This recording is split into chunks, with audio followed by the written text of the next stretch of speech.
It's time. It's time. After Kyoto Cleft 2025, it's our first time to hold the ICC with all our friends here. Good morning and good evenings. I am Dr. P.Y. Cho. Today, Junior and myself will co-moderate the webinar tonight. In the very beginning, I would like to invite Professor Low, to give our Chang teams the deepest gratitude to all the friends that voting in the bidding 2033, the club meeting in Taiwan. So Professor Low, please.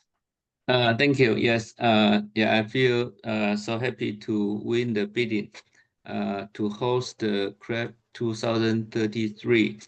I think this success cannot be obtained without the support of all of you, from all the friends from many other countries, and feel very excited. And also, in addition, also like to thank our member, working very hard to to make friends, to ask for support.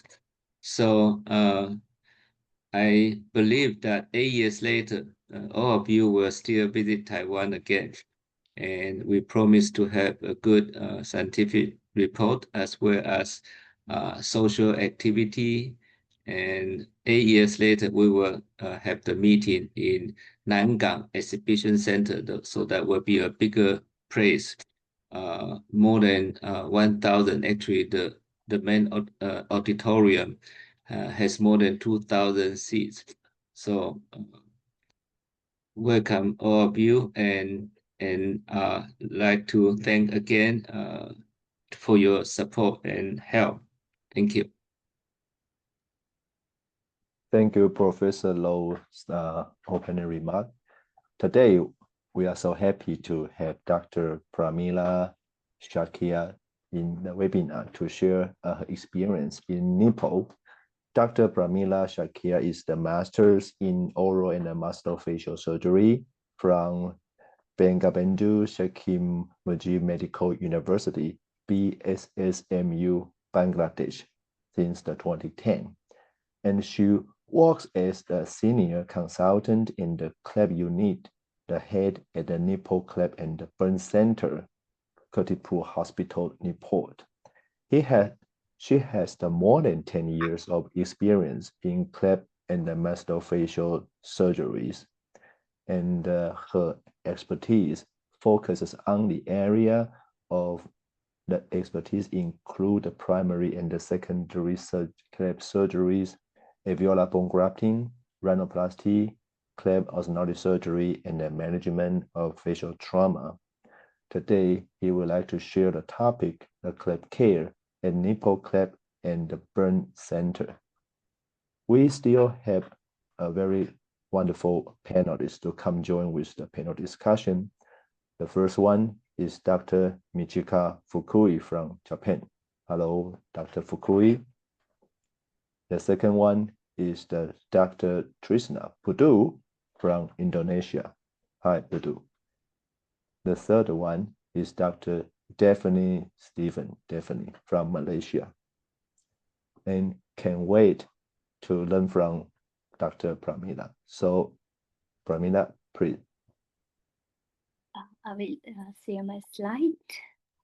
Yes, please.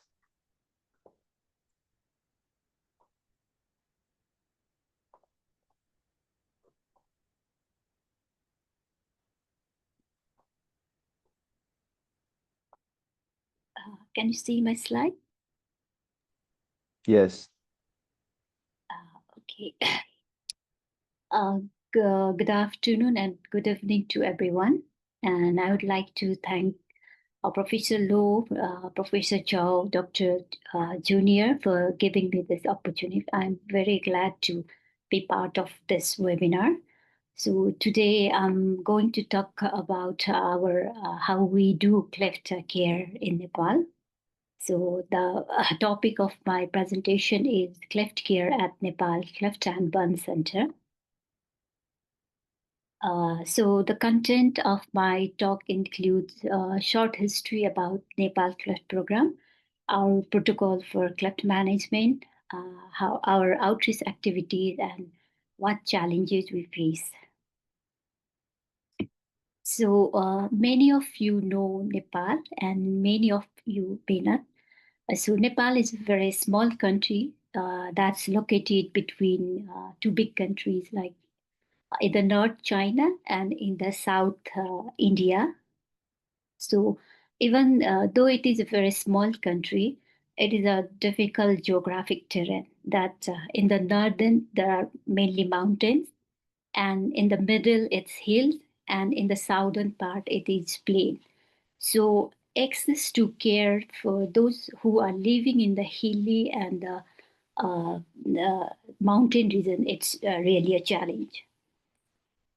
So this is our hospital, which is located in the capital city, Kathmandu Valley. So it is known as Kirtipur Hospital. It is a 100-bedded general hospital. It's actually a very small hospital, but 50% of the beds are occupied by the Department of Burn, Plastic and Reconstructive Surgery. So in our department, we have 3 units, that is Cleft and Craniofacial unit, hand unit, and Department of Burn and Gender Plastic. Going back to history of cleft care in Nepal, in early 1980s and 1990s, cleft surgery were only performed by the visiting surgeons from different parts of the world. At that time, there were no plastic surgeon or maxillofacial surgeon. Surgical subspecialties were just developing. So these cleft missions were taken twice a year in Kathmandu, and it was only for 2 weeks long. So those patients who are living in the remote area have a very difficult access for their care. And if anyone who missed this chance, then they have to wait at least for 6 months or the further year for their surgery. From this cleft mission, our local surgeons are trained and empowered to run the cleft program in Nepal.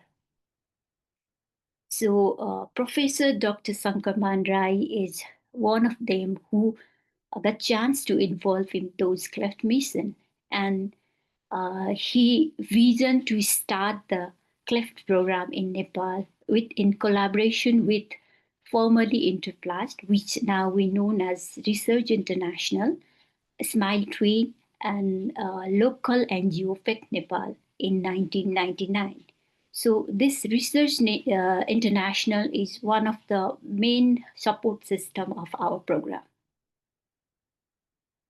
So in the first year when this program was started, a single surgeon, that is Dr. Rai, who operated around 544 cleft surgeries.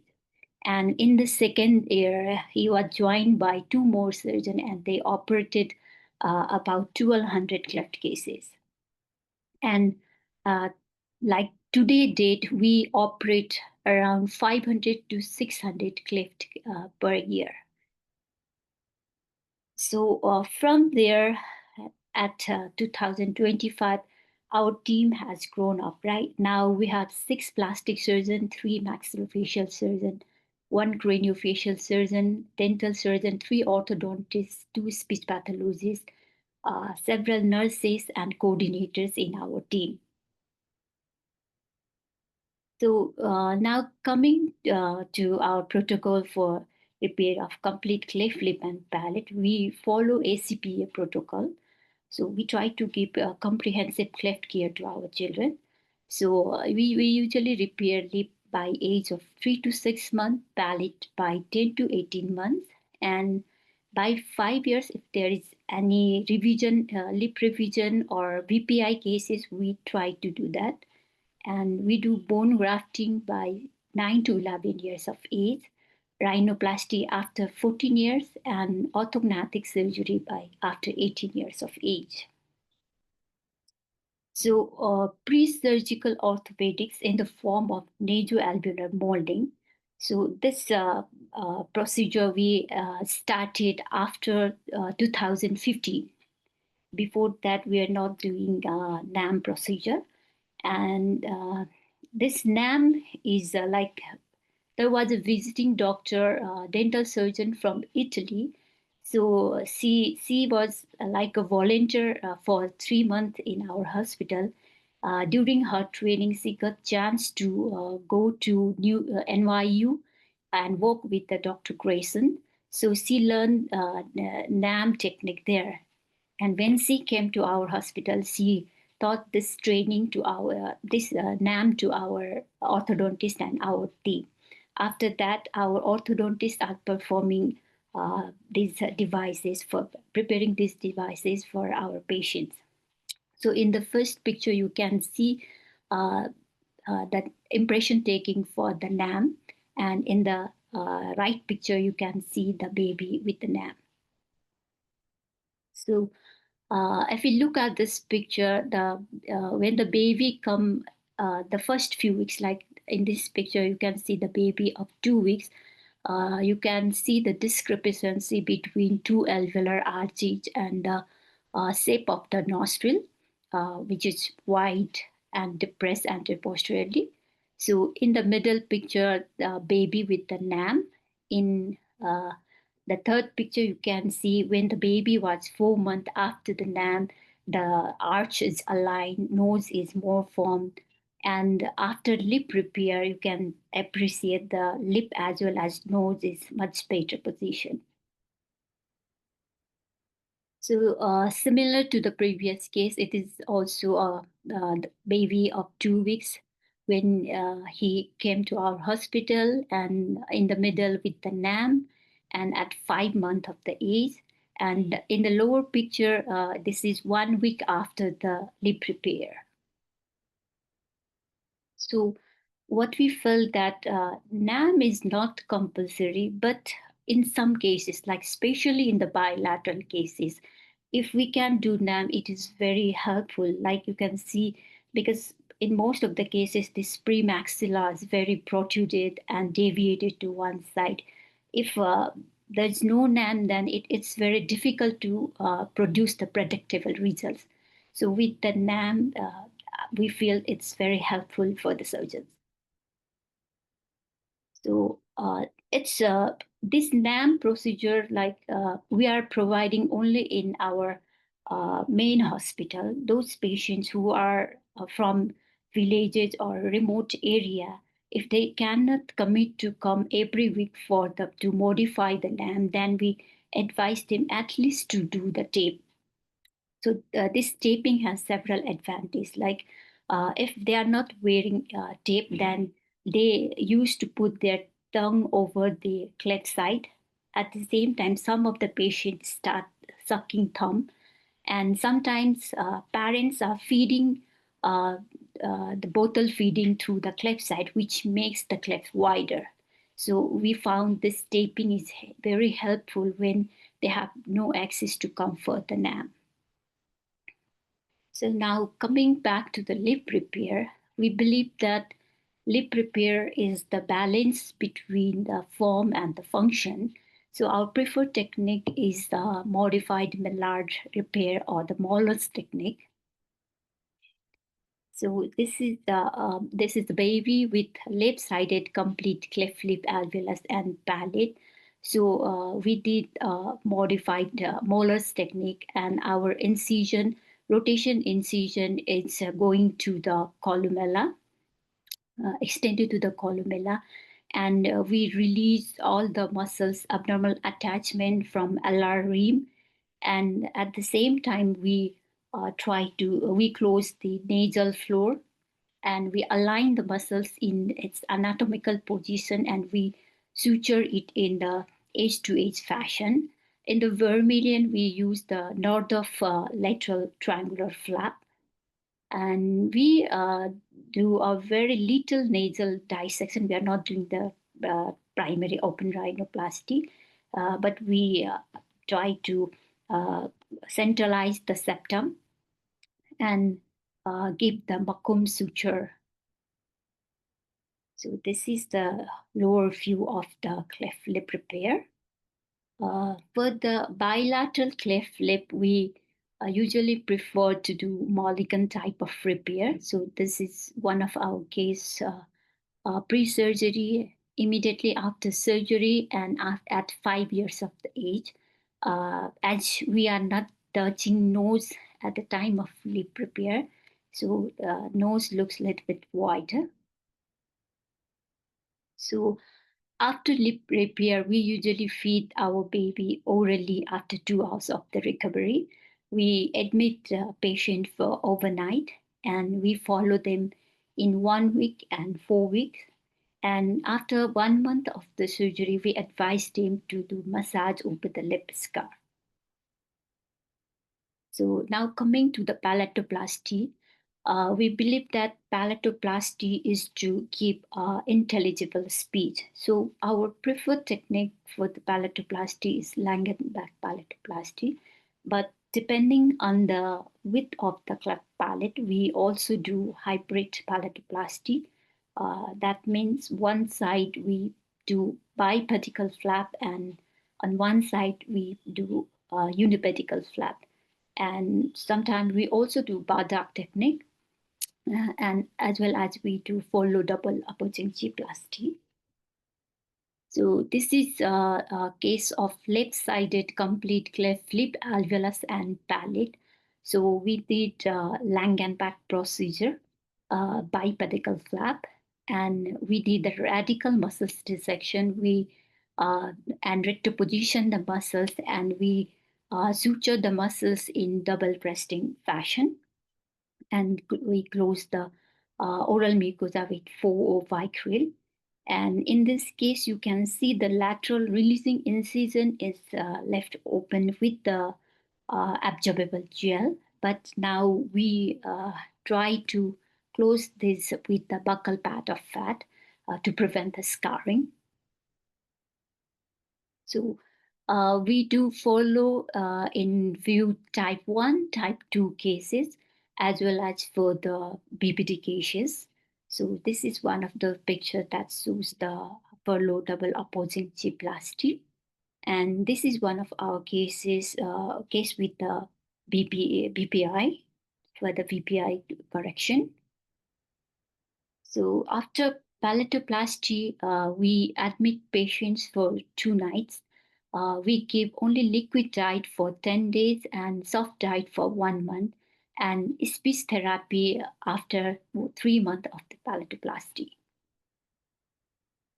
So we did a study which regarding what change we have done within this year. So this study was done in around 2013.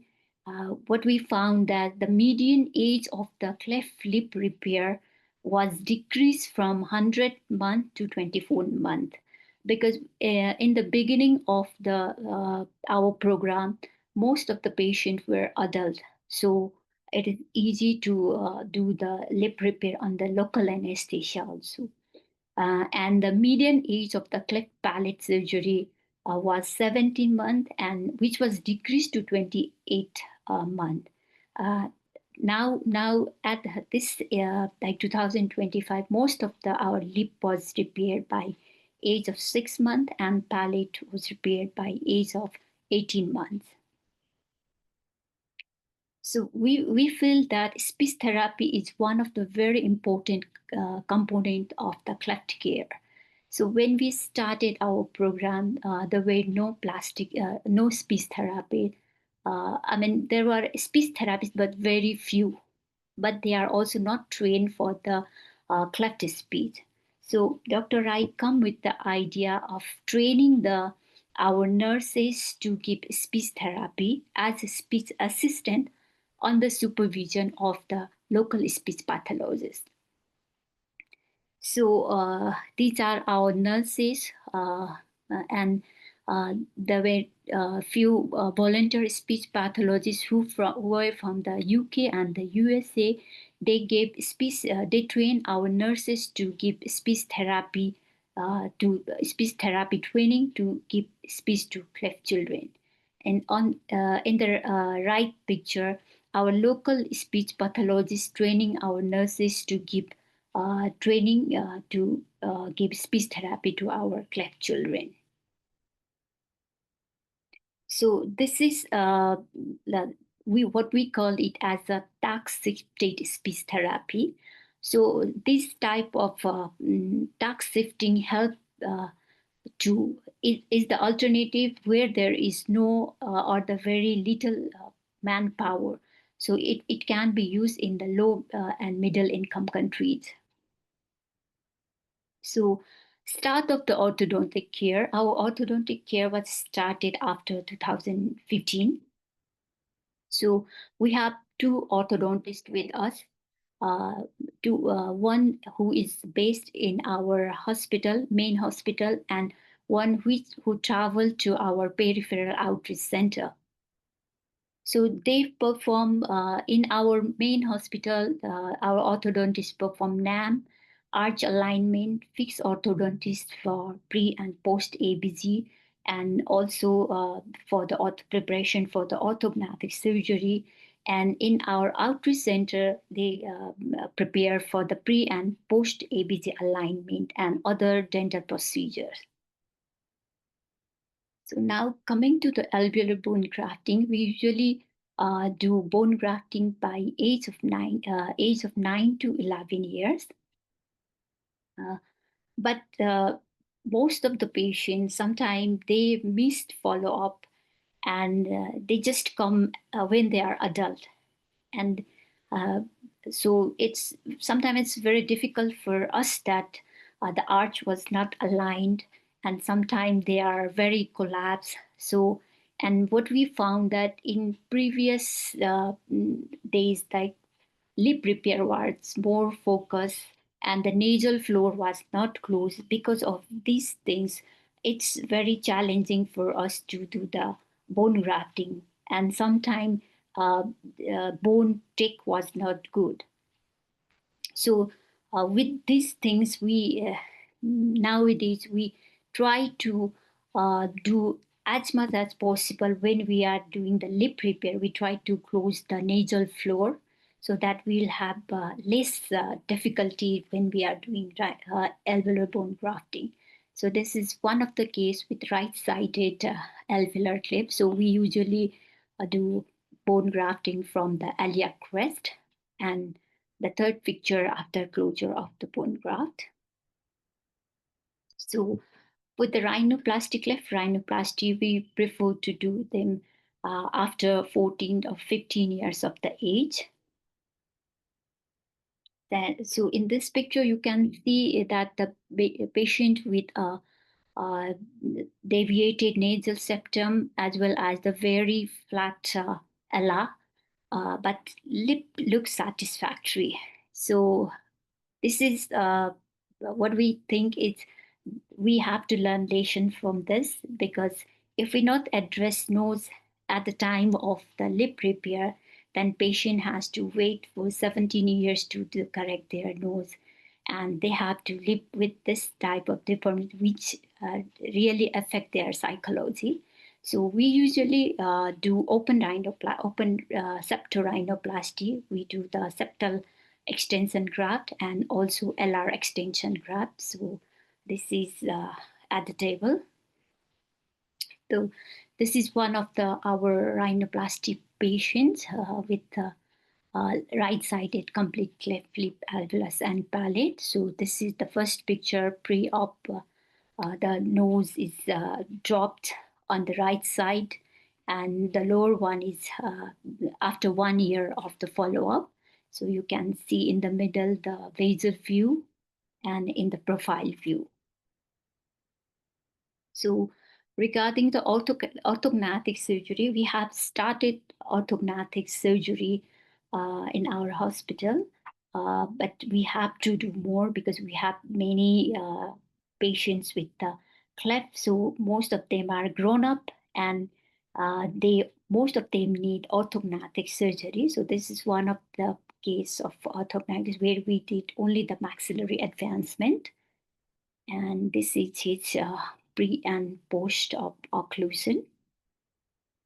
So we accept our cleft lip and palate. We also encounter facial cleft 1 or 2 in a year. So this is one of the facial cleft number 3 and 4. So this was repaired by our program. So this is at after 4 years of the age. Similarly, this is also one of the facial cleft which we repair. And we must say that this type of patients need multiple stage of surgery.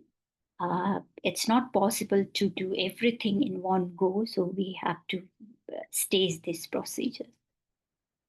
So now coming to our outreach program, which is one of the very interesting program of our cleft cleft team. So except our main hospital in Kathmandu, we have 5 peripheral outreach center where we go once a month to do the surgery.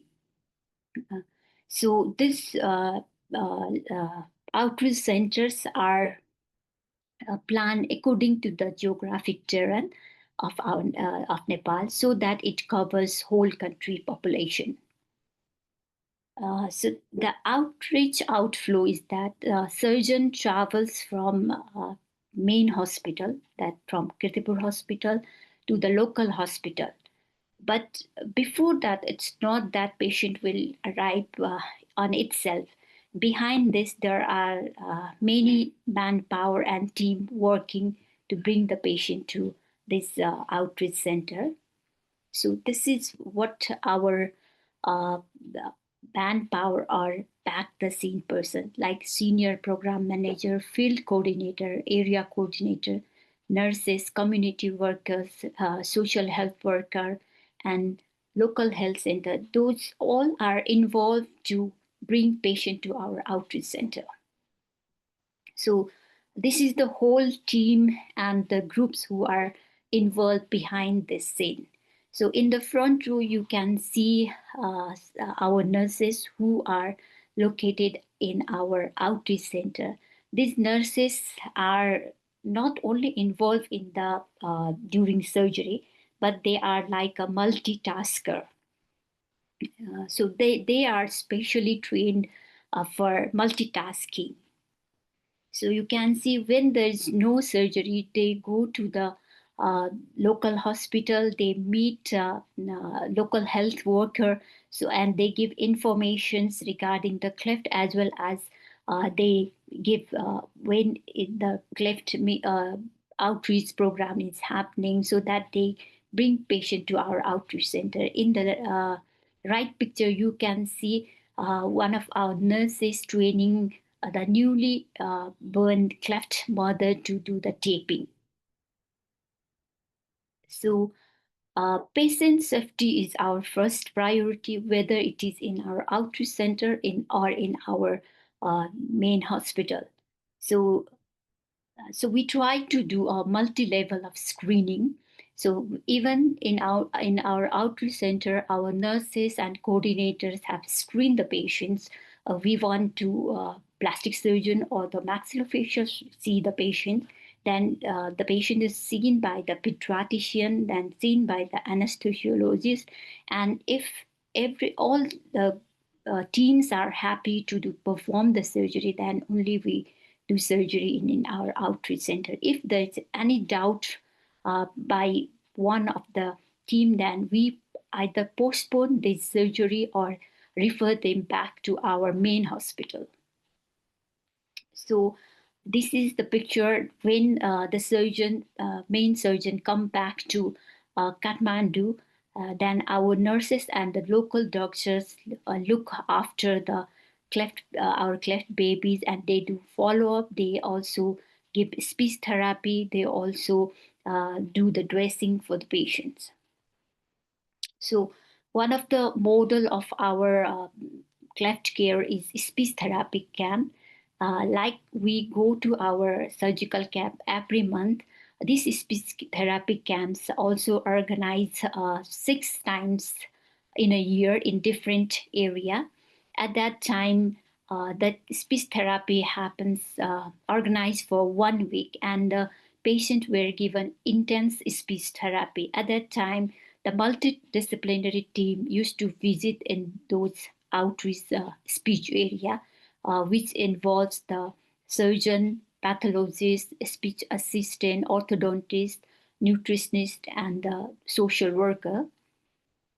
So this is one of the picture of our speech therapy camps where around 50 to 60 cleft patients with their parents come for the speech therapy. So at that time, 5 to 6 patients will uh, will be seen by our speech assistant and intensely given speech therapy for 1 week. So in the left picture, you can see our main speech pathologist in the center and the speech assistant in the right side with cleft baby and their parents. They train speech therapy to the patient as well as they train their parents so that when they go back to home, their parents can continue this speech therapy. And what we think that during the speech therapy, as a surgeon, we go and screen, we see the patients whether they need further surgery like lip revision, PPI, ABG. And our dental surgeon will look for their oral hygiene. They train them brushing technique and maintenance of the oral hygiene. And at the same time, our orthodontist will look for need of any alignment before alveolar bone grafting. And this is the time when these cleft children get to socialize. They know each other and they realize that they are not the only one who is suffering from the cleft. There are many friends who are also have the same type of deformity, and they involve in different fun element like art, dance, and play therapy. So this is our journey from dependence to independence. In 1990, when there were no plastic surgeon, we are fully dependent on the visiting surgeon. From there, the trip was like a visiting educators trip. And in 1919, we have established our program. Then we started our outreach program. And now, after 2010, we have our own residency program, hand fellowship program, and we have trained several doctors from other countries also. And from 2024, we have started our Cleft Fellowship also. And we have 2 fellows right now in our department. So we are we have very less research activity, and among them these are few. So this is the one area where we need to improve ourselves. So though we have come to a long way, it's not out of challenges because of the political instability, lack of resources, and difficult geographic terrain, and lack of public awareness. It's not only difficult for our patient, but also for doctors to travel to our outreach center or providing the care. So that's the challenge that we have to face. So, in the conclusion, I would like to say we are slow in our process, but we feel that we need to still improve the quality of care and research. And we have to focus on to advance our cleft surgery. Like we have to many patients waiting for the automatic surgery. So we should focus now on advancing our cleft surgery. And we also continue to focus on training and education. With all, I would like to thank you, everyone. Thank you so much, Professor Shakya, for your amazing talk. And congratulations on having such a great team there in Nepal. It's really amazing how many doctors you have involved in your program. So okay, so now I like to proceed on to our panel discussion. So first panelist that I like to invite is Dr. Putu. Dr. Putu. Hello, Professor. Yes, very nice presentation, and I really amazed that you have a very a big team for that, and then so how you create the team and how the progress.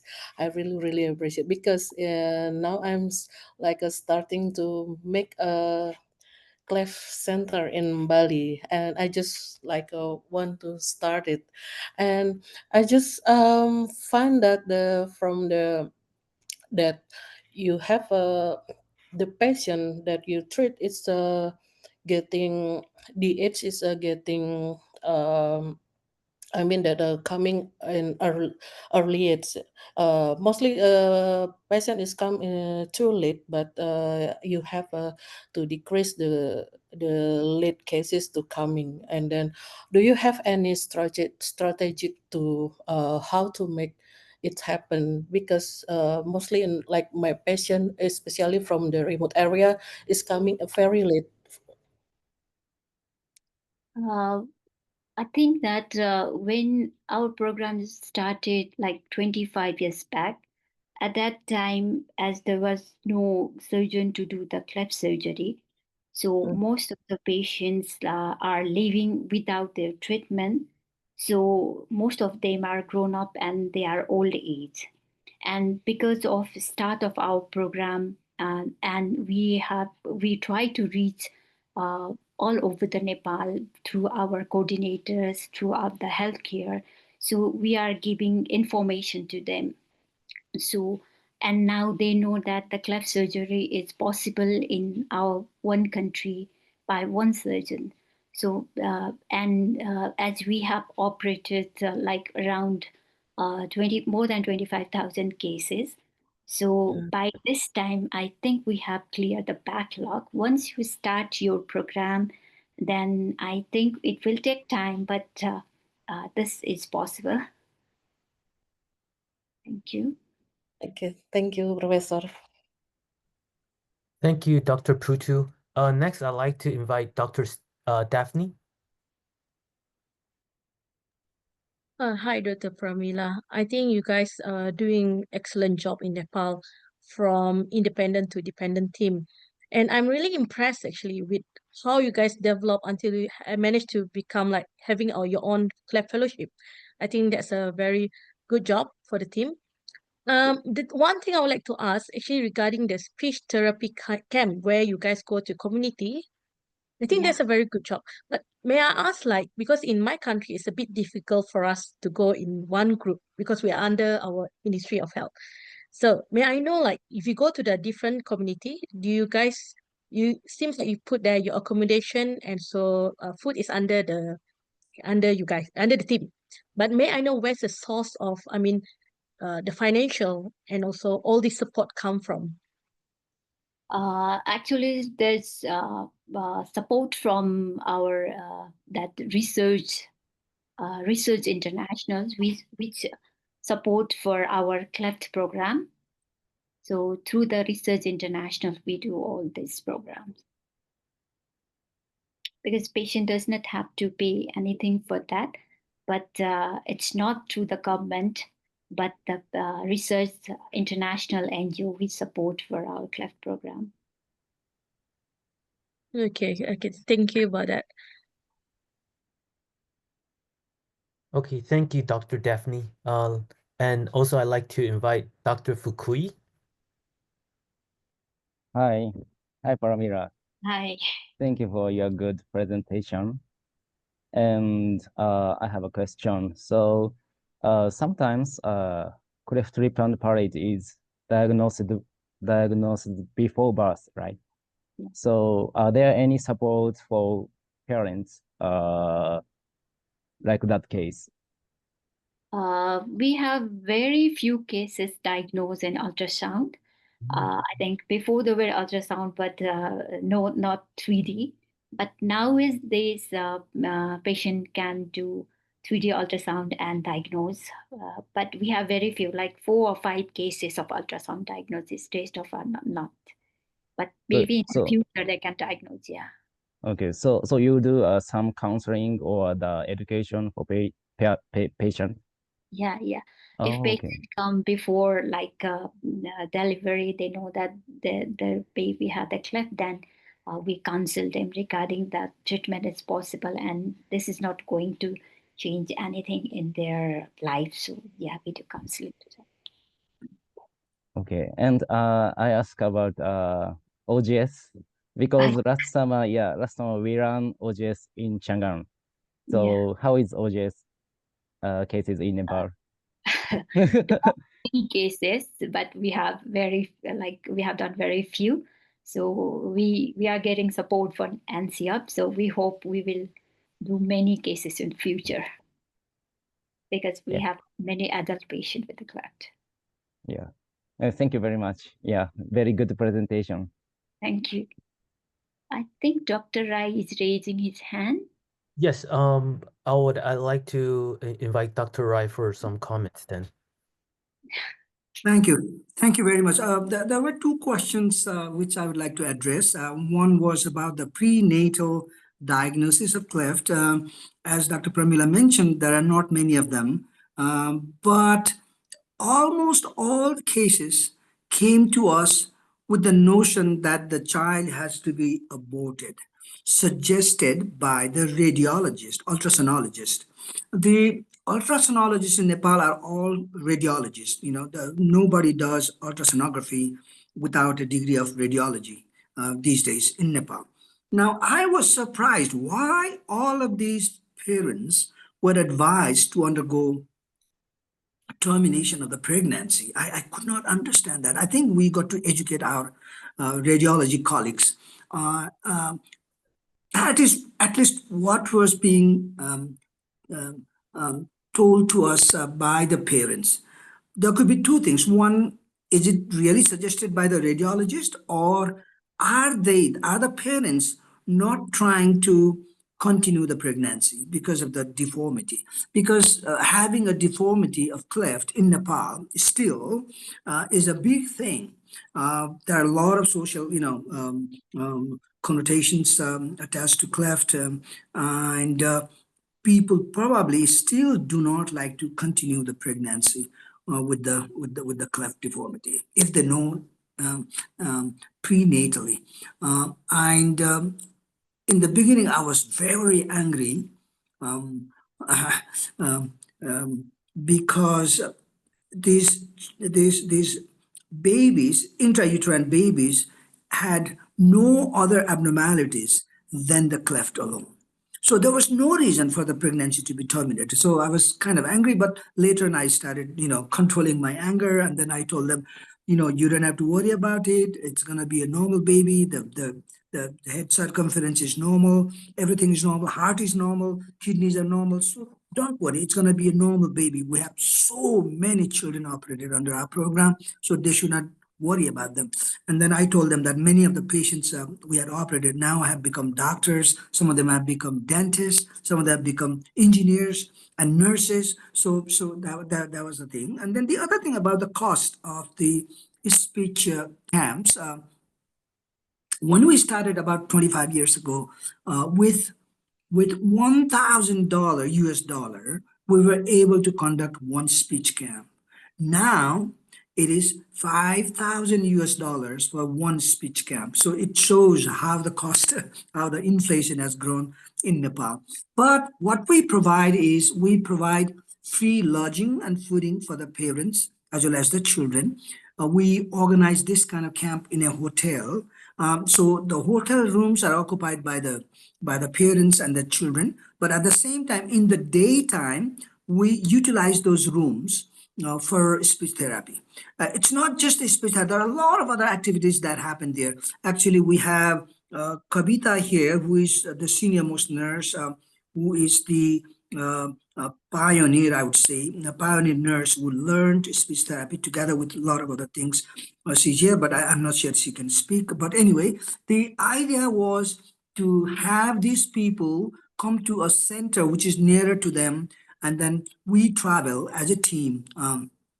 As Pramila already mentioned, they didn't have to pay anything during there. And then a lot of activities involves, for example, not just the speech, giving speech therapy, but also like a video recording of the speech. The dental surgeons have a look at the inside the mouth, and they do their own work, oral hygiene, and we also have ENT surgeon look at them. Recently, we have added a psychologist who works as a child life support person. And during the last camp, he was involved, all the children were hanging onto his body. That was a very nice scene because that never happened to any surgeon, never happened to any speech pathologist. But the child life support guy was always, carrying so many children in his two hands. Some of them were clinging on to his thighs. So anyway, I think that the idea of having a psychologist helping these children and as well as the parents is really a nice idea.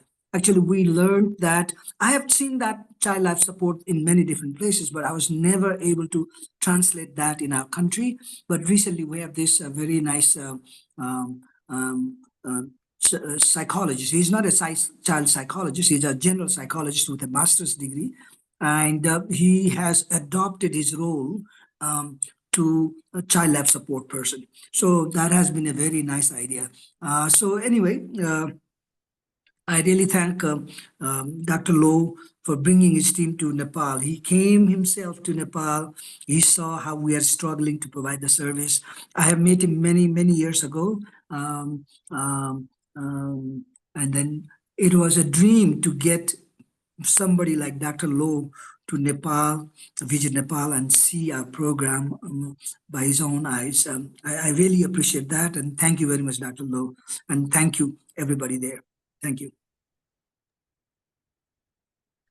Thank you, Dr. Rai, for your comments. Now I'd like to ask, would Professor Low would like to make some comments as well? Yeah, it's very nice to see Dr. Rai and also Dr. Pramila and to speak in this occasion. And actually, when I visited your center, I'm quite impressed that how you guys can do the crab care in a very nice, based on your situation, a very nice team care and multidisciplinary care. And all of you are very dedicated in this crab care. I think Dr. Rai is the very important leader who, improved the crab care in Nepal. And tonight I listened to your talk from the lip repair, palate repair, and ABG, and even later on rhinoplasty and OGS, and really appreciate your effort to promote the crab care. Certainly, there are some detail in terms of the protocol, in terms of the technique or management that needs to be discussed further in order to further improve to achieve the excellence. But I think since we will visit your center again, I think we will spend more time to work together with you to we can operate together for more detail in terms of the technique, in terms of the care. So it's really nice. And also, so to add on the discussion that the prenatal diagnosis, we also experience this kind of issue, and we have to, work very hard to educate the population through the social media, through the through the pediatric or OBGYN doctor, that if the baby has only cleft without other life-threatening or severe malformation, that should not be terminated. So, but still, it happens. So that's why the incidence of cleft in Taiwan is decreased to some level, but then stop, because still many of the mothers still realize that it could be it is treatable, and also could be a very nice result. So that's one of the things that we need to educate not only the medical personnel, but also the public, the population. So this is one issue, and also I think the psychosocial personnel also is important. I think in our team we have NCF to support the social care, and and for the psychologists we have other consultation, but for the social care we do have a very good support from the NCF. So that's something that you may learn from the NCF specialists. And coordinator, you have coordinator, right? Yeah, coordinator is very important, and also the follow-up. And I think the follow-up, I think Nepal, although is a bit much bigger than Taiwan, but I think try to get patient back for regular follow-up. I think your team should be the only and good multidisciplinary team. So I think asking patient coming back, try to collect data is important. I really impressed that your lip repair is very beautiful. So so later on you show your rhinoplasty, but the nose is very severely deformed, meaning from your current lip repair technique, you should have very good sustainable outcome, that you do not need to address the nose later on.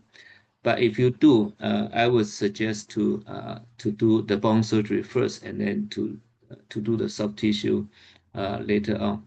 At the end, really, OGS is really required for the patient, and I would love to see that you could, develop this kind of service. So thank you very much for your presentation, and happy to see you, and also Dr. Roy as well, and see you again in this online meeting. Thank you very much. Thank you, Professor. Thank you, Professor Low. Now we'll proceed on to our Q&A session. And we have a question from Dr. Ike Tamada. And the question is that it seems that in your protocol, revisional rhinoplasty for cleft patients is performed around 14 years old. And could you explain why you choose to do this before the orthodontic surgery? Is it mainly due to the National Health Insurance System, or is there other reasons for the timing? Actually, ideally, rhinoplasty should be done after orthodontic surgery, but we have started orthodontic surgery very recently, and many of the patients, they have gone through several stages of surgery, and sometimes they prefer not to go for the orthodontic surgery and only wants to do the rhinoplasty. In those cases, we try to do rhinoplasty early, or usually after their skeletal maturity. Otherwise, it's the ideal to do after orthodontic surgery. And I think we don't have any health insurance system for this. Sorry, just a question on the side. In Nepal, is there a national health insurance program, or is everything paid by the patients themselves out of their own pockets? How Actually, does the health system work in your country? We don't have the health insurance system. It's recently starting, but there's no support for our cleft services. So best patient doesn't have to pay themselves, because we have a system that our international NGOs that support for this cleft patients. So it's not through the insurance and not the patient themselves. So it's through one of the INGO support. And then for the NGO support, do they support every single procedure, or do they only support, like, for example, the palatoplasty and the chyloplasties, but not the orthodontic surgeries? I think we have, like, in collaboration with Smile Train also, so they support us for the cleft lip, cleft palate, cleft lip and palate, but also VBI cases. So we have like different INGO support. So we try to put them in separate NGO separately. Okay. Thank you so much, Dr. Shakya, for your answering all the questions that we have for you. Thank you. Thank you very much for this opportunity. Thank you, Junior, and thank you, Pramila, and thank you, three of our all panelists here, and thank you, Shankar, Dr. Lai, here to support all the social situation in Nepal. Actually, we learned a lot from all currently the cleft care in Nepal, and thank you, the Pramila, to tell us all the surgical and non-surgical care for those the patient with cleft since birth and until adulthood. Now, Nepal is quite equipped with a very experienced and knowledge to treat all kind of different scenario of cleft in different stage and ages. So really congratulations for Pramila's great achievement, in your countries. All right, and now I will advance to another session. Probably will only take you 5 or 10 minutes. We still have some unanswered questions since this year's Chang Forum. And Charles, Dr. Su has prepared some of those questions here that is related to orthodontic surgery and the cleft care. And we try to give all the answer from the Chang team for your references here. So we question by question. So Charles, please. Thank you, Dr. Joe. Can you see my screen? Yeah. Yes, please. Okay, so hopefully after this presentation, we can clear up your questions. And okay, so the first question is for Professor Low. So Professor Low mentioned about the tip of leaving 8mm L strut after septal cartilage graft harvesting and still remaining stability. It would be good to know further technique details. Thank you. And asked by YT Young.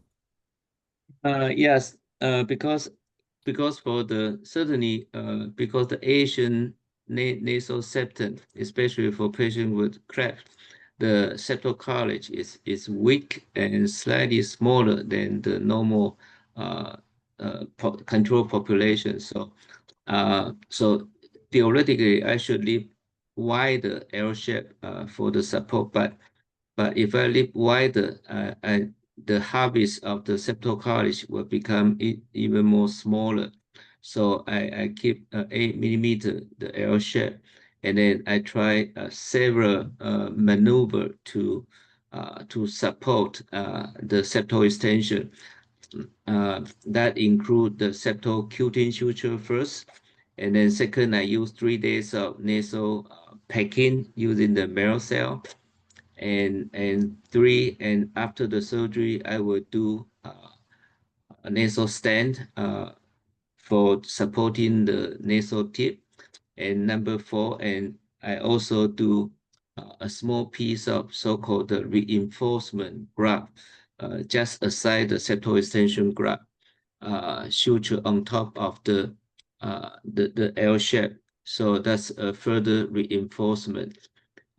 So I remember there's a 7 maneuver that I do to support the septal extension, and I all put those procedure in the paper. If you like, really you can see more detail. how I maintain the septal extension by this by our population of Asian node, especially the septum with the for the patient with cleft. Okay, let's proceed to next question. And this question is for Professor Liao. And so what is the consideration when dealing with the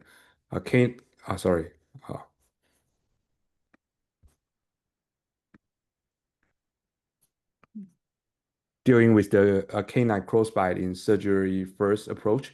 Is pre-surgical orthodontic indicate if no segmentation is designed? And since Professor Liao is not able to be here, so he left a comment. So that's what he said. What she said: for class 3 deformity, canine crossbite as setup can be prevented by mandibular setback with larger overjet. For class 2 deformity, canine crossbite as setup can be prevented by mandibular advancement with H2H overjet.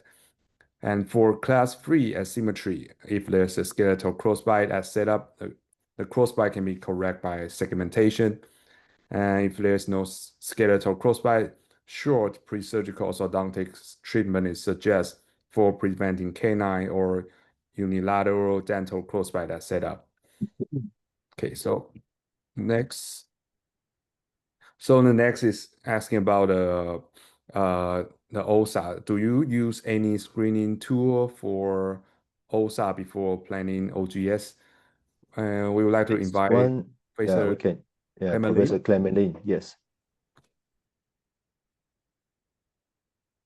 Oh, yes. The screening, basically, we need to let the patient do a sleep study before we plan the surgery.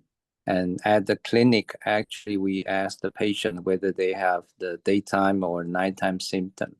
Most of the patient, they would tell us that they could not sleep well and snore a lot.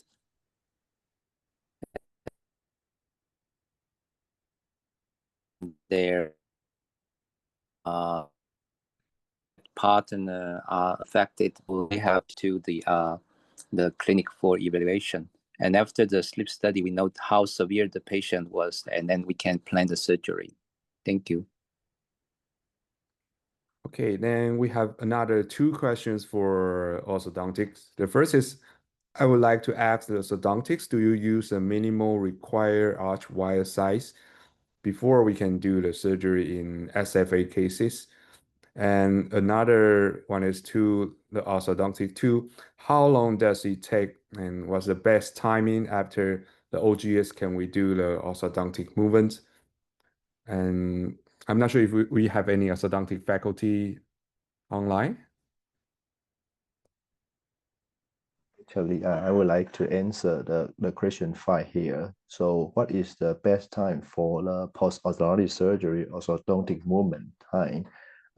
It depends how much of the mouth you could open after the jaw surgery.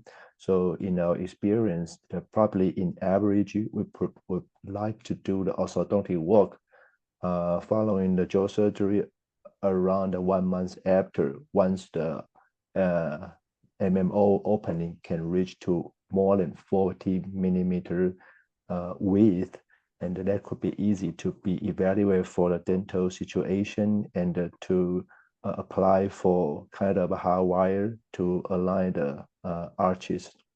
And however, in Chang's experience, currently we have not to apply any the intermaxillary fixation IMF after the jaw surgery. So sometimes once the immediately after the jaw surgery, we have the relapse happened.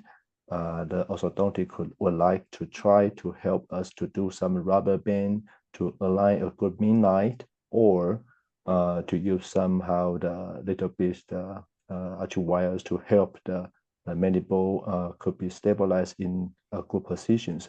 But there is quite few experiences. So for us so far, in our experience, try the 1 month after the jaw surgery, regular the orthodontic will work at the late times. Yeah, this is the answers. And Christian. Okay, here's all the questions. Thank you. Okay, thank you, Charles. Thank you, Professor Clement, and thank you, Pramila. Hi, Fukui, and thank you, Pudu, and thank you, Stephanie. Finally, every time, always, group photo time now. I would like to invite all our participants to come and to please turn on your screen to please show your smile every time. This is the most important time. And today we are so happy to have Pramila to share the Nepal experience to all of us. Yeah, in the past 1 month, we know lots of international conferences happen in everywhere. So it's very lucky and fortunate to see you sometimes in Kyoto, sometimes in Shanghai, maybe just like Professor Low visits Thailand as well and visit Tokyo again and again. Yeah. So however, we can reach to each other in this online platform, right? It's the very cost conservative. You cannot pay too much money and we can reach to each other very easily. So I will count to 3 and please show you a smile. Okay, 1, 2, cheers. Yeah, thank you so much for your participation today. And good morning and good evening. See you 8 years later. No. See you next month. Okay, not too long. Thank you very much. Thank you, Professor Fayaz. Have a good night. Have a good night. Thank you. Bye-bye. Okay, thank Bye-bye. you. Bye. Bye-bye. Thank you, Putu. Thank you, EK. Bye. Thank you, Professor Fayaz. Thank you, Dr. Rai. Thank you, Anup. Thank you. Thank you. Thank you, Daphne. Bye-bye.